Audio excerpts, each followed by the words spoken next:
যিহেতু নমস্কাৰ মই মধু গগৈ মই ইউটিউব চেনেলৰ পৰা আপোনালোকক বহুত বহুত ধন্যবাদ জ্ঞাপন কৰিছোঁ আৰু মোৰ ইউটিউব চেনেলত আপোনালোকে মোৰ ভিডিঅ'সমূহ পাবলৈ মোৰ মধু গগৈ অফিচিয়েল ইউটিউব চেনেলত আপোনালোকে ছাবস্ক্ৰাইব কৰিব লাগিব, শ্বেয়াৰ কৰিব লাগিব আৰু কমেণ্ট কৰিব লাগিব। আৰু তাৰ উপৰিও মই এটা কথা ক'বলৈ আহিলোঁ, মই এটা বিহু হুঁচৰি ছোৱালী বিহু হুঁচৰি দলত মই শিকাবলৈ আহোঁতে মই লগ পাই গ'লোঁ মোৰ অতি মৰমৰ ভণ্টি মাইনা, নামটো কি আছিলে তোমাৰ নামটো? শিখা দাস। শিখা দাসক লগ পাই গ'লোঁ। তেখেতৰ পৰিচয়টো নিজে দাঙি ধৰিব, আপোনালোকৰ আগত তেখেতে পৰিচয়টো দাঙি ধৰিব। নমস্কাৰ, মোৰ নাম শিখা দাস আৰু মই শিৱসাগৰ সন্মিলিত ছোৱালী হুঁচৰি দলৰ প্ৰথম বছৰৰ পৰাই জড়িত হৈ আছোঁ। আপোনালোকে চবেই দেখিছে চাগে মই গান গাওঁ আৰু সেইটো দলতে মই গান গাই আহিছোঁ।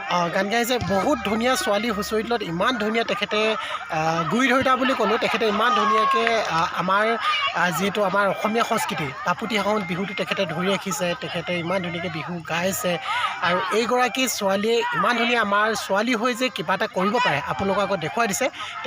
মানে মোৰ ভণ্টি বুলি ক'লোঁ শিখা এটা বহুত ধুনীয়া আপোনালোকৰ আগত যোজনা আৰু বিহু নাম গাই দেখুৱাব আপোনালোকে, যিহেতু শুনিব পাৰিব। আৰু এটা কথা, ছোৱালী হুঁচৰি বিহু দল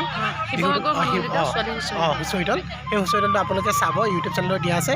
শিখাই ধুনীয়াকৈ গাই দিব এটা বিহু যোজনা।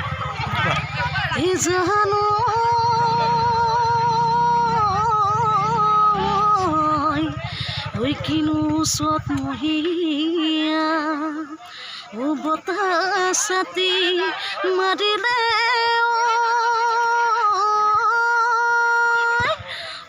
গছে বনে খলালে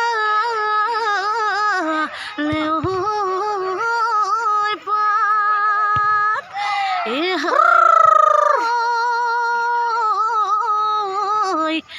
কিনো অসমীয়া বিহুতি আহিলে বিহু বিহু লাগিছে গান।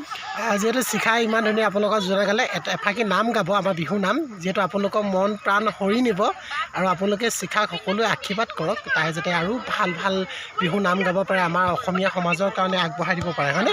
আৰু শিখাক যিহেতু মই লগ পাব বিচাৰিছোঁ, শিখায়ো মধুৰাক লগ পাব বিচাৰিছিলে, কিন্তু আজি আমাৰ ভাগ্যক্ৰমে ফাইনেলি লগ পাই গ'লোঁ। যিহেতু শিল্পগ্ৰামত এটা প্ৰগ্ৰেম আছিলে, মই শিকাবলৈ আহিলোঁ, শিকাবলৈ আহোঁতে মই তাইক লগ পাই গ'লোঁ। বিহু নাম এষাৰ গোৱা। ধনখিৰি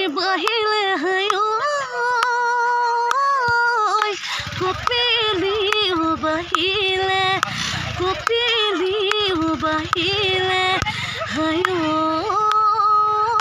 মাকন কদঙনো ৰাখুতি হ'ল তোমাৰ কথা ভাবোতে যবন মোৰ ভতিয়ালে